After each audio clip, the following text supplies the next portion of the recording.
Hi friends, നമ്മുടെ YouTube ചാനലിലേക്ക് എല്ലാവർക്കും സ്വാഗതം. അപ്പോൾ ഇന്ന് നമ്മൾ വീഡിയോയിലൂടെ പറയാൻ പോകുന്നത് ഇത് മാരുതി വാഗണർ കെ സീരീസ് എഞ്ചിനാണ്. അപ്പോൾ ഇതിൻ്റെ കംപ്ലൈൻറ്റ് എന്ന് വെച്ച് കഴിഞ്ഞാൽ ബാക്കിലെ വീല് സർവീസിന് വന്ന വണ്ടിയാണ്. അപ്പോൾ നമ്മൾ ബ്രേക്ക് സർവീസ് ഉണ്ടായിരുന്നു. ബ്രേക്ക് നമ്മൾ അഴിച്ചു നോക്കിയ സമയത്ത് അതിനകത്ത് ബ്രേക്ക് ലൈനർ ഇളകി കിടപ്പുണ്ട്. അപ്പോൾ അതൊന്ന് നോക്കാം. ബാക്ക് ലെഫ്റ്റ് സൈഡിലാണ് ഇളകി കിടക്കുന്നത്. ഇപ്പോൾ ബാക്കിലെ ബ്രേക്കിൻ്റെ എടുത്ത് വന്നിട്ടുണ്ട്. ഇതാണ് ഞാൻ പറഞ്ഞ ഇളകി കിടന്ന ലൈനർ. മീൻസ് ഇത് ഇങ്ങനെ തന്നെ ഉണ്ടായിരുന്നു. നമ്മൾ ഹബ്ബ് അഴിക്കുമ്പോൾ ഇത് ഇങ്ങനെ ശകല ഇളകിയിട്ട് ബാക്കിലെ ബാക്ക് ഒരു ശകല ഇളകിയിട്ട് വെളിയിലോട്ട് ഇങ്ങനെ തള്ളിയിരിക്കുകയായിരുന്നു. മീൻസ് നമ്മൾ ജസ്റ്റ് ഒന്ന് ഇളകിയത് കണ്ടിട്ട് ജസ്റ്റ് ഒന്ന് തിക്കിയ സമയത്ത് തന്നെ ഇതിങ്ങ് ഊരി വെളിയിൽ വന്നു. അതുപോലെ തന്നെ ഈ സൈഡ് ബ്രേക്ക് ലൈനർ ഫുള്ളായിട്ട് തേഞ്ഞിരിക്കുകയാണ്. നമുക്ക് ബ്രേക്ക് ലൈനർ നമുക്ക് മാറേണ്ടതായിട്ടുണ്ട്. അപ്പോൾ ഈ ഇളകി കിടക്കുന്ന ബ്രേക്ക് നമ്മൾ സർവീസ് ചെയ്യുന്ന സമയത്ത് ഇത് വെള്ളം കയറിയ വണ്ടിയാണെന്ന് തോന്നുന്നു. കാരണം വെള്ളം കയറുന്നതുകൊണ്ടാണ് ഈ ഒരു തുരുമ്പ് കാര്യങ്ങളൊക്കെ ഇവിടെ വന്നിട്ടുള്ളത്. നമുക്ക് കാണാൻ സൈഡ് ഇവിടെ ഈ സൈഡിലൊക്കെ തുരുമ്പുണ്ട്. അതുപോലെ തന്നെ ഈ സൈഡിലൊക്കെ വെള്ളം കയറിയ സിംറ്റംസും കാര്യങ്ങളൊക്കെ കാണിക്കുന്നു. ഈ ലൈനറൊക്കെ തുരുമ്പ് പിടിച്ചിട്ടുണ്ട്. മീൻസ് ഈ വെള്ളം കയറിയതുകൊണ്ട് ഇതിനകത്ത് നമ്മൾ തുരുമ്പ് പിടിച്ച പാടും നമുക്ക് കാണാനായിട്ട് ഈ റെഡിഷ് കളറിൽ വന്നിരിക്കുന്നതെല്ലാം തുരുമ്പ് പിടിച്ച വെള്ളം കയറിയിട്ട് തുരുമ്പ് പിടിച്ച പാടാണ് ഈ കാണുന്നത്. ഇത് നോക്കിയാൽ മനസ്സിലാവും. അങ്ങനെയാണ് ഈ ലൈനർ ഇളകി പോകാനുള്ള മെയിനായിട്ടുള്ള കാരണം. വെള്ളം കയറുന്നതുകൊണ്ടാണ് ലൈനർ ഇളകി പോകാനുള്ള കാരണം. ഈ സൈഡിലൊക്കെ നമുക്ക് നോക്കിയാൽ തുരുമ്പ് മനസ്സിലാക്കാനായിട്ട് സാധിക്കും.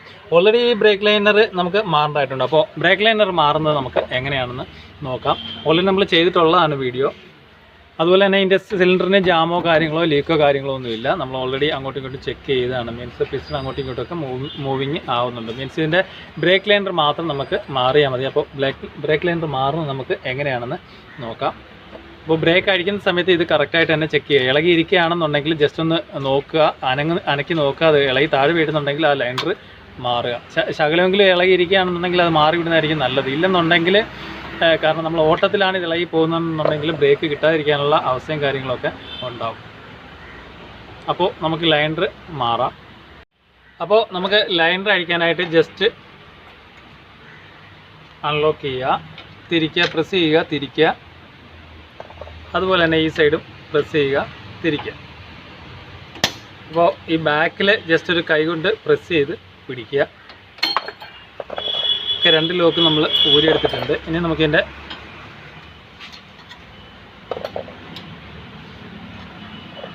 പിന്നെ ഊരിയെടുക്കുക. ഇത് നോക്കിയാൽ നമുക്ക് മനസ്സിലാവും വെള്ളം കയറിയതാണെന്ന്. കണ്ടോ, ഇത് തുരുമ്പ്, ഇതിനകത്ത് നല്ല രീതിയിലുള്ള തുരുമ്പുണ്ട്.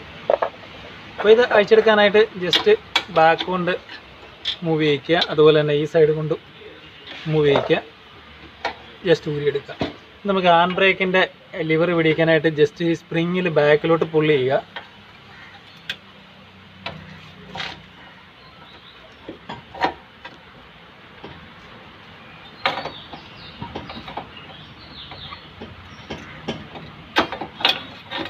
ഊരിയെടുക്കുക. ഇപ്പോൾ നമ്മൾ ഹാൻഡ് ബ്രേക്കിൻ്റെ കേബിളും ഊരിയെടുത്തിട്ടുണ്ട്. അപ്പോൾ ഇനി നമുക്ക് നോക്കാം അതിൻ്റെ അഡ്ജസ്റ്റർ കറക്റ്റായിട്ട് നോക്കണം. അപ്പോൾ അതിന് നമുക്ക് അഴിച്ചെടുക്കാനായിട്ട് ജസ്റ്റ് ഇതിനെ നമ്മൾ ആദ്യം ഈ സ്പ്രിങ് വിടിച്ചെടുക്കുക. അപ്പോൾ സ്പ്രിങ് കാര്യങ്ങളും എല്ലാം കറക്റ്റായിട്ട് നോക്കണം. അഴിക്കുന്ന സമയത്ത് ഈ ഒരു സ്പ്രിങ് വരുന്നത്, ഈ രണ്ട് ചുറ്റുള്ള സ്പ്രിങ് വരുന്നത് ഇതിൻ്റെ മുകളിലായിരിക്കും. ഇവിടെ ഒരു സ്പ്രിങ് വരുന്നുണ്ട്. മൊത്തം 4 സ്പ്രിങ് വരുന്നുണ്ട്. 1, 2, 3, അതുപോലെ തന്നെ 4. അപ്പോൾ അഴിച്ചെടുക്കുക.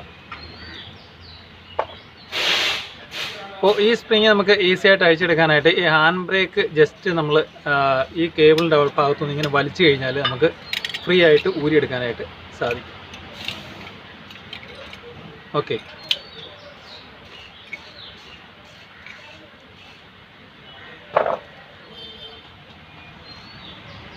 അതുപോലെ തന്നെ ഈ സ്പ്രിങ് നമുക്ക് ഊരിയെടുക്കാനായിട്ട് ജസ്റ്റ് വലിച്ചു കഴിഞ്ഞാൽ, വലിച്ചിട്ട് സൈഡിലോട്ട് തിക്കി കഴിഞ്ഞാൽ ഈ സ്പ്രിങ് നമുക്ക് ഊരിയെടുക്കാനായിട്ട് സാധിക്കും.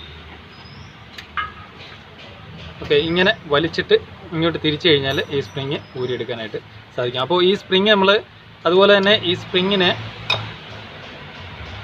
ഒരു പൊസിഷൻ വരുന്നത്, നീളമുള്ള ഭാഗം ഈ സൈഡിലായിരിക്കും വരുന്നത്, നീളം കുറഞ്ഞത് ഈ സൈഡിലായിരിക്കും ഹുക്ക് ചെയ്യുന്നത്. ഓക്കെ, അപ്പോൾ ഇതിൻ്റെ ത്രെഡ് ഓൾറെഡി ജാമുണ്ട്, തിരിയുന്നില്ല. ഓക്കെ, ഇത് തിരിയുന്നില്ല. അപ്പോൾ നമുക്ക് ഇത് വൈസിൽ പിടിപ്പിച്ചിട്ട് ഇത് ഫ്ലൂയിഡ് ഒഴിച്ചിട്ട് ഫ്രീ ആക്കിയിട്ട് ഓയിലൊക്കെ ചെയ്ത് ഫ്രീ ആക്കി എടുക്കണം. അപ്പോൾ ബ്രേക്ക് അഴിക്കുമ്പോൾ എപ്പോഴും ശ്രദ്ധിക്കേണ്ട ഒരു കാര്യം എന്ന് വെച്ച് കഴിഞ്ഞാൽ ഇത് ഓട്ടോമാറ്റിക് അഡ്ജസ്റ്ററാണ്. ഈ ഓട്ടോമാറ്റിക് അഡ്ജസ്റ്റർ തിരിയുന്നുണ്ടോ എന്ന് കറക്റ്റായിട്ട് നോക്കുക. തിരിയുന്നില്ലെന്നുണ്ടെങ്കിൽ ഇത് ഫ്രീ ആക്കി എടുക്കാം. അപ്പോൾ ഈ ഭാഗങ്ങളും കാര്യങ്ങളൊക്കെ നമുക്ക് ഫുള്ളായിട്ട് ക്ലീൻ ചെയ്തെടുക്കേണ്ടതായിട്ടുണ്ട്. പുതിയ ലൈനർ നമുക്ക് ഫിറ്റ് ചെയ്യണം.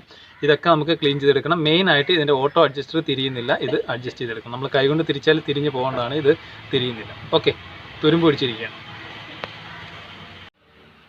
ഓക്കെ, നമുക്ക് ഇപ്പോൾ നമ്മളിതിൻ്റെ ഓട്ടോ അഡ്ജസ്റ്റർ ഫ്രീ ആക്കി നമ്മൾ എടുത്തിട്ടുണ്ട്. ഫുള്ള് ലൂബ് ചെയ്ത് എടുത്തിട്ടുണ്ട്. ഇതുപോലെ ഫ്രീ ആയിരിക്കണം. കാരണം ഇത് ടൈറ്റ് വന്നു കഴിഞ്ഞാൽ നമ്മൾ ഓട്ടോമാറ്റിക് ലൈനർ തീരുന്നതിനനുസരിച്ച് ബ്രേക്ക് അഡ്ജസ്റ്റ് ആയിട്ട് കൊടുക്കില്ല. അപ്പോൾ അങ്ങനെ വരുമ്പോൾ കുറേ കഴിയുമ്പോഴത്തേക്ക് ഓടി കഴിയുമ്പോഴത്തേക്ക് നമ്മൾ പമ്പ് ചെയ്ത് ചവിട്ടിയാൽ ബ്രേക്ക് കിട്ടുന്ന ഒരു അവസ്ഥയിലൊക്കെ വരും. അപ്പോൾ ഈ കാര്യങ്ങൾ പ്രത്യേകം ശ്രദ്ധിക്കുക. അതുകൂടാതെ തന്നെ ഇവിടെ ഒരു പ്ലേറ്റ് വരുന്നുണ്ട്. ഇതും ശ്രദ്ധിക്കേണ്ട ഒരു കാര്യം തന്നെയാണ്. ഇതാണ് ഇതിൻ്റെ ത്രെഡിനെ അഡ്ജസ്റ്റ് ചെയ്യുന്ന പ്ലേറ്റ് വരുന്നത്. അപ്പോൾ ഇതിങ്ങനെയാണ് വരുന്നത്. അപ്പോൾ ഇതെങ്ങനെയാണ് അഡ്ജസ്റ്റ് ചെയ്യുന്നത് ചോദിച്ചു കഴിഞ്ഞാൽ, നമ്മൾ ലൈനർ തീരുന്നതിനനുസരിച്ച് ഇവിടെ ഒരു ക്ലാമ്പ് കൊടുത്തിട്ടുണ്ട്. ഈ ക്ലാമ്പ് ഈ മെറ്റലിൻ്റെ ഉള്ളിലായിട്ടാണ് കയറ്റിയിട്ടേക്കുന്നത്. അപ്പോൾ നമ്മൾ ഓരോ സമയം ബ്രേക്ക് ചവിട്ടിയിട്ട് വിടുന്ന സമയത്ത് ഒത്തിരിയാണ് ലൈനർ തീർന്നുകൊണ്ടിരിക്കുകയാണ് എന്നുണ്ടെങ്കിൽ ഈ ഒരു രീതിയിലായിരിക്കും ഇത് അഡ്ജസ്റ്റ് ആവുന്നത്. നമുക്ക് കാണാനായിട്ട് സാധിക്കും. ത്രെഡ് കൂടുന്നതിനനുസരിച്ച് നമുക്ക് അഡ്ജസ്റ്റായി കിട്ടും.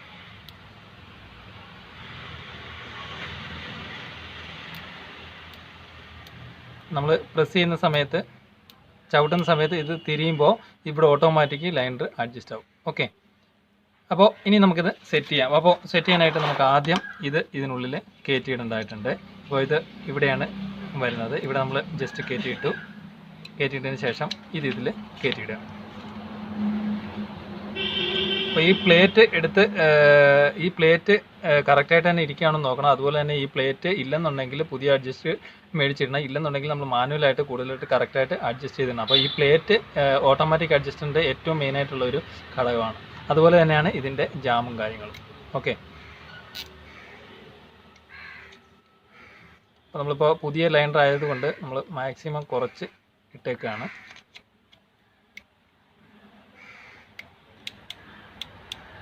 ഓക്കെ, ഇനി നമുക്ക് ഇടേണ്ടത് ഇവിടെ വരുന്ന ഒരു സ്പ്രിങ് ഉണ്ട്. അത് ജസ്റ്റ് കയറ്റിയിടുക. അപ്പോൾ നീളം കൂടിയ ഭാഗം ഇവിടെയായിട്ടായിരിക്കും വരേണ്ടത്. ഇതിന് ഉള്ളിലായിട്ടായിരിക്കും ഇരിക്കേണ്ടത്.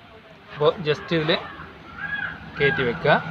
അതിനുശേഷം ഈ മെയിൻ സ്പ്രിങ് ഇതിൽ കൊളുത്തി വെക്കുക.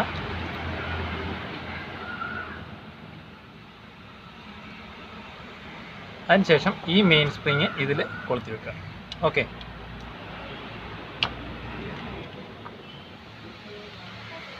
ഇനി നമുക്ക് ജസ്റ്റ് ഇങ്ങനെ കയറ്റി കഴിഞ്ഞാൽ ഈ മെയിൻ സ്പ്രിങ് അറ്റാച്ച് ആയിട്ട് ഇരിക്കും.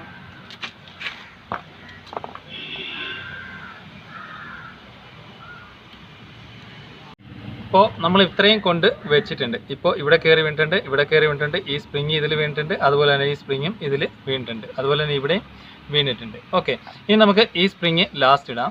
അത് കഴിഞ്ഞിട്ട് നമുക്ക് ഇനി അടുത്ത സ്റ്റെപ്പ് ഇതിടാം.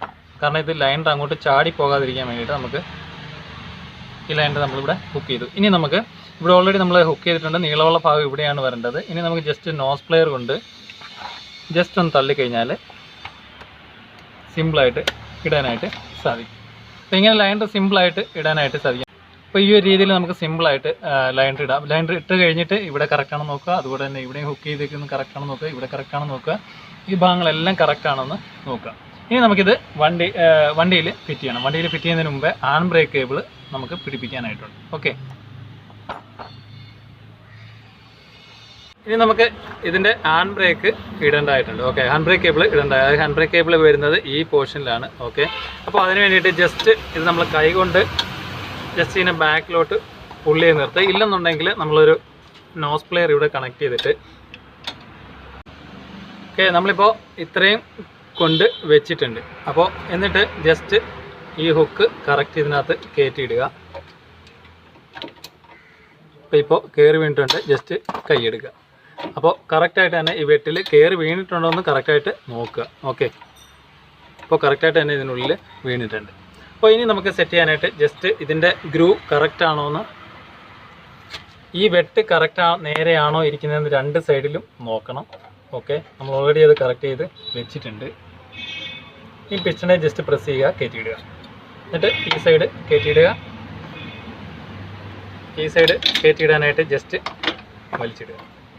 ഓക്കെ, ഇങ്ങനെ ലൈൻ നമുക്ക് സിമ്പിളായിട്ട് സെറ്റ് ചെയ്യാനായിട്ട് സാധിക്കും. അത് കഴിഞ്ഞിട്ട് നമുക്ക് ഇതിൻ്റെ ലോക്കാണ് ഇടുന്നത്. ലോക്ക് നമ്മൾ പുതിയ ലോക്കാണ് ഇടുന്നത്. കാരണം പഴയ ലോക്ക് ഇത്രയും തുരുമ്പ് പിടിച്ച് പോയേക്കുന്നുണ്ട്. നമ്മൾ പുതിയ ലോക്കാണ് ഇടുന്നത്. ഓക്കെ, അപ്പോൾ പുതിയ ലോക്ക് ഇടാനായിട്ട് ഇതിൻ്റെ ബാക്കിൽ നിന്ന് എൻ്റെ ലോക്ക്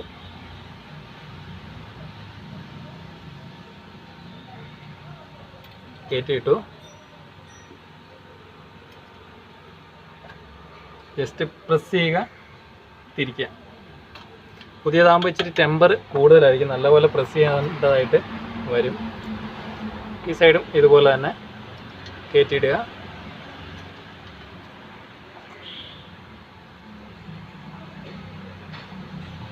തിരിക്കുക. ഓക്കെ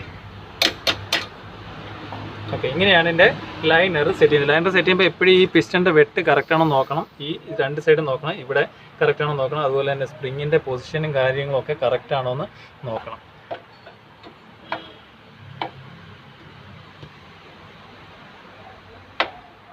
ഓക്കെ, ഇനി നമുക്ക് ബ്രേക്ക് അഡ്ജസ്റ്റ് ചെയ്തിട്ടുണ്ട്. ബ്രേക്ക് നമ്മളിപ്പോൾ കുറയ്ക്കാനാണ് എന്നുണ്ടെങ്കിൽ ഇതിൻ്റെ താഴെ ഒരു ചെറിയ വരുന്ന ലിവറിൽ പ്രസ് ചെയ്തിട്ട് വേണം തിരിക്കാനായിട്ട്. ബ്രേക്ക് കൂട്ടാൻ തിരിക്കാനായിട്ട് അതിൻ്റെ ആവശ്യം വരുന്നില്ല. അപ്പോൾ ലൈനർ ഈ ബാക്കിയുള്ള ഈ ഭാഗത്ത് ഒന്നുകൂടെ നമുക്ക് എമരിയിട്ട് ക്ലീൻ ചെയ്തിട്ട് ബ്രേക്കും അഡ്ജസ്റ്റ് ചെയ്തിട്ട് കയറ്റി വെക്കാം. അപ്പോൾ നമ്മൾ ഇപ്പോൾ ഇതിൻ്റെ ബ്രേക്കും കാര്യങ്ങളൊക്കെ കറക്റ്റായിട്ട് സെറ്റ് ചെയ്ത് വെച്ചിട്ടുണ്ട്. അപ്പോൾ നമ്മൾ ഡ്രം ഇടുന്നതിന് മുന്നേ ആയിട്ട് കറക്റ്റായിട്ട് ഇപ്പോൾ എമരിയിട്ട് ക്ലീൻ ചെയ്തിട്ടുണ്ട് രണ്ട് സൈഡ്. അതുപോലെ ലോക്ക് ഇറക്കാണെന്ന് നോക്കുക, സ്പ്രിങ് ഇറക്കാണെന്ന് നോക്കുക. എല്ലാ സ്പ്രിങ്ങും ഈ 4 സ്പ്രിങ്ങും കറക്റ്റ് ആംഗിളിലാണോ ലോക്കായി കിടക്കുന്നതെന്ന് നോക്കുക. അതുപോലെ ഹാൻഡ് ബ്രേക്ക് ഇടുമ്പോൾ ജാമോ കാര്യങ്ങളോ എല്ലാം ഉണ്ടോ എന്ന് നോക്കുക. കേബിളിൽ ജാമോ കാര്യങ്ങളോ ഉണ്ടോ എന്ന് നോക്കുക. ഇത് ജാമാനുള്ള കാര്യം ഇല്ല, നമ്മൾ പുതിയത് ഓയിൽ ചെയ്ത് കയറ്റിയേക്കുന്നതാണ്. ഇനി നമുക്ക് അതുപോലെ തന്നെയാണ് ഈ രണ്ട് സൈഡിലെ വെട്ടും. ഇപ്പോൾ നമ്മൾ ബ്രേക്ക് കറക്റ്റായിട്ട് അഡ്ജസ്റ്റ് ചെയ്ത് വെച്ചിട്ടുണ്ട്. ഇനി നമുക്ക് ഡ്രം കയറ്റി വെക്കാം. അപ്പോൾ നമ്മൾ ഡ്രം കയറ്റി വെച്ചിട്ടുണ്ട്. അപ്പോൾ ഈ ഒരു ലൈനർ ഒരയുന്ന സൗണ്ട് നമ്മളിത് ടൈറ്റ് ചെയ്യുമ്പോഴത്തേക്ക് 2 ബ്രേക്ക് ചവിട്ടുമ്പോഴത്തേക്ക് ഇതങ്ങ് മാറും. പക്ഷേ ഈ ഒരു ഫ്രീ എപ്പോഴും വേണം. ഇതിൽ കൂടുതൽ ടൈറ്റ് ഇടാനും പാടില്ല, ഒത്തിരി ഫ്രീ ഇടാനും പാടില്ല. ഓക്കെ, അപ്പോൾ ഇങ്ങനെയാണ് ബ്രേക്ക് ലൈനർ നമ്മൾ അഡ്ജസ്റ്റ് ചെയ്യേണ്ടത്. ഇനി നമുക്കിതിൻ്റെ തന്നെ നട്ടും കാര്യങ്ങളൊക്കെ ഇടാനുണ്ട്. ഇതാണ് ഇതിൻ്റെ നട്ട്. ഓക്കെ, ഇത് കണ്ടാൽ നമുക്ക് മനസ്സിലാവും വെള്ളം കയറിയിട്ടുണ്ടെന്ന്. ഓക്കെ, ഇത് നമുക്ക് ജസ്റ്റ് ഒന്ന് ക്ലീൻ ചെയ്യേണ്ടതായിട്ടുണ്ട്. ക്ലീൻ ചെയ്തിട്ട് ഈ നട്ട് ഫുൾ ടൈറ്റ് ചെയ്യേണ്ടതായിട്ടുണ്ട്. അതുപോലെ തന്നെ നട്ട് ലോക്ക് ചെയ്യേണ്ടതായിട്ടുണ്ട്. ഓക്കെ, അപ്പോൾ ഇങ്ങനെയാണ് ഇതിൻ്റെ ലൈനർ സെറ്റ് ചെയ്യുന്ന വിധം നമ്മൾ മനസ്സിലാക്കി. ഇത് വാഗണർ K സീരീസ് എഞ്ചിനാണ്. അപ്പോൾ ഇതിൻ്റെ കംപ്ലൈൻറ്റ് നമ്മൾ കണ്ടാണ് ബ്രേക്ക് ലൈനർ ഇളകിപ്പോയി. അതുപോലെ തന്നെ ഈ സൈഡ് ഫുള്ളായിട്ട് തീർന്നിരിക്കുകയാണ്. ഓക്കെ, അപ്പോൾ ബ്രേക്ക് ലൈനർ സെറ്റ് ചെയ്യുന്ന വിധമൊക്കെയാണ് നമ്മൾ ഈ വീഡിയോയിലൂടെ മനസ്സിലാക്കിയത്. Okay, thank you for watching.